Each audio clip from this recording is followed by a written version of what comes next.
Shalom, selamat pagi Bapak, selamat pagi teman-teman. Berikut kami akan mempresentasikan hasil kerja kami. Sebelum itu, kami akan memperkenalkan nama lengkap saya. Nama lengkap saya Alfred Bora. Yang kedua, Seprema Dayustenus Donamoto. Yang ketiga, Polikarpus Viator Komodo. Yang keempat, Litwina Theodora Meneate. Yang kelima, Felicitas Berlian Manu. Yang keenam, Ade Ines Ina. Berikut kami akan menjelaskan tentang evaluasi hasil belajar. Secara etimologi, evaluasi berasal dari bahasa Inggris evaluation yang berarti penilaian, yakni memberikan suatu nilai harga terhadap sesuatu dengan menggunakan kriteria tertentu. Adapun pengertian evaluasi belajar yang pertama yang dikemukakan oleh beberapa ahli. Secara etimologi dapat dikemukakan oleh Merhen dan Lehman. Evaluasi adalah proses merencanakan, memperoleh, dan menyediakan informasi yang sangat tidak diperlukan untuk membuat alternatif keputusan. Yang kedua, menurut Norman E. Gorlund, evaluasi adalah suatu proses yang sistematis untuk menentukan atau membuat sampai sejauh mana tujuan-tujuan pembelajaran telah dicapai oleh siswa. Yang ketiga, menurut Suharsimi Arikunto, evaluasi adalah kegiatan menilai dalam kegiatan pendidikan yang berorientasi pada proses perkembangan kemajuan. Adapun pengertian beberapa ahli, evaluasi hasil belajar adalah suatu proses yang sistematis untuk mengukur dan menilai kemampuan siswa dalam menguasai bahan-bahan yang telah disampaikan melalui proses pembelajaran dengan memberikan skor atau nilai tertentu untuk dapat menentukan tercapai tidaknya tujuan pendidikan dan pembelajaran. Perlu dilakukan usaha dan tindakan atau kegiatan untuk menilai hasil belajar tersebut dengan evaluasi. Baik, di sini saya akan menjelaskan tujuan dari evaluasi hasil belajar. Secara umum, tujuan evaluasi adalah untuk mengetahui perkembangan dan kemajuan hasil belajar siswa setelah selesai mengikuti program pembelajaran, dan juga untuk mengumpulkan data dan informasi dalam usaha perbaikan terhadap kegiatan pembelajaran untuk mencapai tujuan yang ditetapkan kurikulum.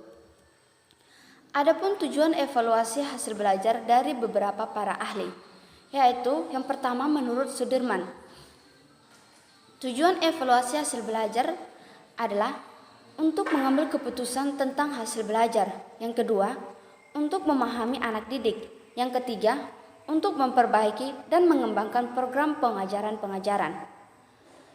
Yang kedua, menurut M. Kobib Toha, dalam bidang hasil belajar, evaluasi bertujuan untuk mengetahui perbedaan kemampuan peserta didik. Yang kedua, untuk mengukur keberhasilan mereka baik secara individual maupun secara kelompok. Dari beberapa pendapat di atas, dapat menarik kesimpulan bahwa tujuan evaluasi hasil belajar adalah yang pertama, untuk mengukur keberhasilan siswa baik secara individu maupun kelompok. Yang kedua, untuk memberikan kemampuan umpan balik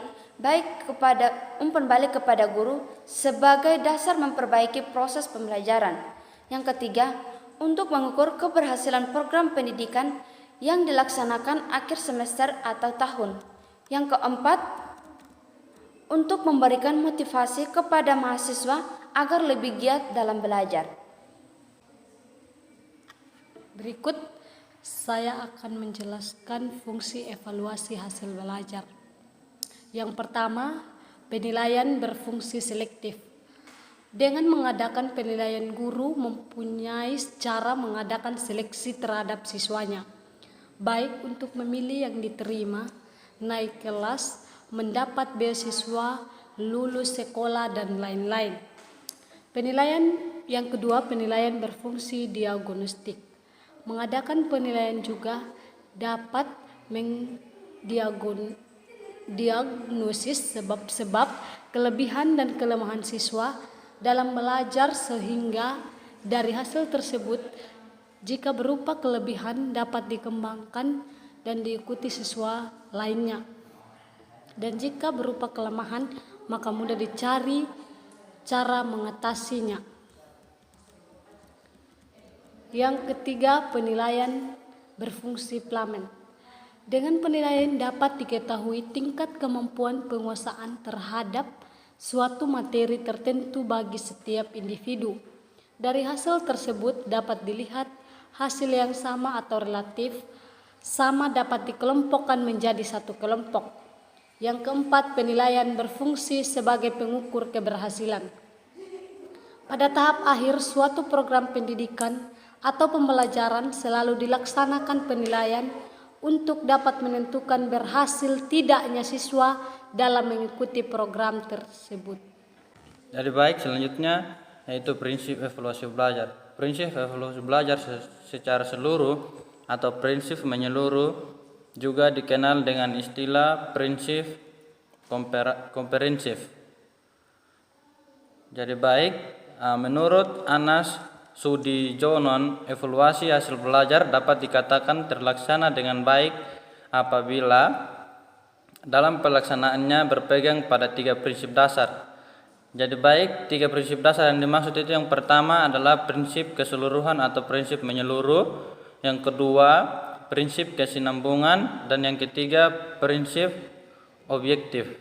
Prinsip keseluruhan yang dimaksud itu atau prinsip menyeluruh dikenal dengan istilah komprehensif. Dengan prinsip komprehensif yang dimaksud di sini bahwa evaluasi hasil belajar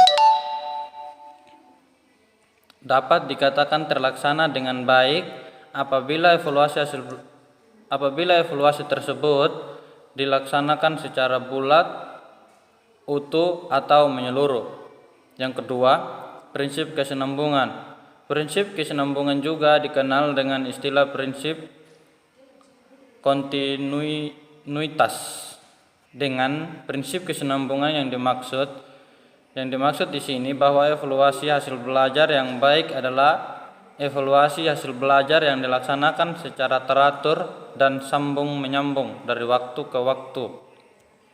Yang ketiga, prinsip objektif. Prinsip objektif mengandung makna bahwa evaluasi hasil belajar dapat dinyatakan sebagai evaluasi yang baik apabila dapat terlepas dari faktor-faktor yang bersifat subjektif. Berikut saya akan menjelaskan tentang bentuk evaluasi hasil belajar. Secara garis besar, ada 2 macam bentuk penilaian, yaitu bentuk tes subjektif dan bentuk tes objektif. Yang pertama, bentuk tes subjektif. Tes subjektif ini biasa disebut sebagai tes esai atau essay examination. Yang dimaksud dengan tes esai adalah tes yang berbentuk pertanyaan tulisan yang jawabannya merupakan karangan. Tes bentuk esai atau bisa juga disebut uraian dapat dibagi menjadi 2 bentuk, yaitu uraian terbatas dan uraian bebas. Uraian bebas artinya, butir soal itu hanya menyangkut masalah utama yang dibicarakan tanpa memberikan arahan tertentu dalam menjawabnya. Yang kedua, uraian terbatas. Artinya, peserta didik diberi kesempatan untuk menjawab soal yang ditanyakan, namun arah jawaban dibatasi sedemikian rupa sehingga kebebasan tersebut menjadi bebas yang terarah. Yang kedua, tes objektif. Tes objektif sering juga disebut sebagai tes dikotomi karena jawabannya antara atau salah dan skornya antara atau 0. Disebut tes objektif karena penilaiannya objektif. Tes objektif ini terdiri atas beberapa bentuk, yaitu benar salah, pilihan ganda, menjodohkan, dan melengkapi jawaban atau jawaban singkat. Yang pertama, tes benar salah. Tes benar salah adalah butir soal atau tugas berupa pernyataan yang jawabannya menggunakan pilihan pernyataan benar atau salah. Alternatif jawaban bisa berbentuk benar, salah, setuju, tidak setuju, baik, tidak baik.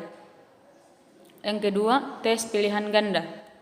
Tes pilihan ganda ini terdiri atas kalimat pokok yang berupa pernyataan yang belum lengkap dan diikuti oleh 4-5 kemungkinan jawaban yang dapat melengkapi pernyataan tersebut. Yang ketiga, tes menjodohkan. Tes menjodohkan ini sering dikenal dengan sebutan tes matching, tes mencari pasangan, tes menyesuaikan, tes mencocokkan, dan tes mempertandingkan. Jadi dalam tes ini disediakan 2 kelompok bahan dan peserta didik harus mencari pasangan antara kelompok pertama dengan kelompok kedua sesuai petunjuk yang diberikan dalam tes tersebut. Yang keempat, tes melengkapi jawaban atau jawaban singkat. Tes ini sering dikenal completion, di mana tes ini berbentuk pernyataan yang salah satunya dikosongkan. Tugas peserta didik ialah mengisi jawaban pada kata-kata yang kosong.